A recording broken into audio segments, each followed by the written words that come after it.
আসসালামু আলাইকুম, কুকনিক চ্যানেলে সবাইকে আমন্ত্রণ। আজকে আমি খাসির মাংস ভুনা করব।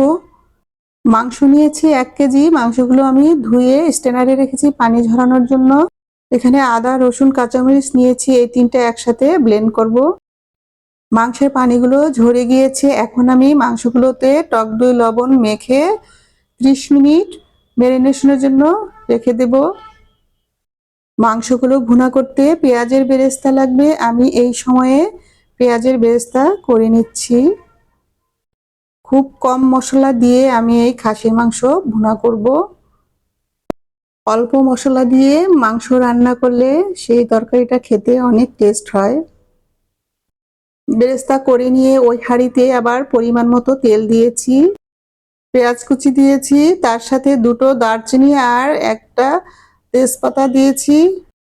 পেঁয়াজ লালচে করে ভেজে নিয়ে আদা, রসুন আর কাঁচামরিচ ব্লেন্ড করে নিয়েছি। প্রথমে সেগুলো দিয়ে দিয়েছি, আর এখন দিচ্ছি অল্প পরিমাণে হলুদ, মরিচ, ধনে আর গরম মশলার গুঁড়ো। এখানে আমি আর কোনো মশলাই দিব না। মশলাগুলো কষিয়ে নিয়েছি, আর এখন টক দই মাখানো খাসির মাংসগুলো আমি এখানে দিয়ে দিয়েছি। পেঁয়াজের বেরেস্তা যে করেছি, বেরেস্তাগুলো ব্লেন্ড করে এখানে দিয়ে দিচ্ছি। এই হাঁড়িটাতে মাংসগুলো ভালো করে কষিয়ে নিয়ে আমি একটা প্রেসার কুকারে দিব। খাসির মাংস রান্না হতে একটু সময় বেশি লাগে, তার জন্য আমি বাকি রান্নাটা প্রেসার কুকারেই করব।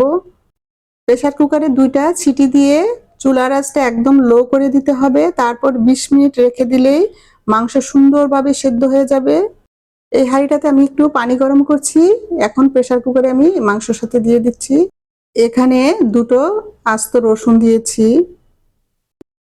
2টা সিটি দেওয়ার পরে 20 মিনিট দমে রেখেছি।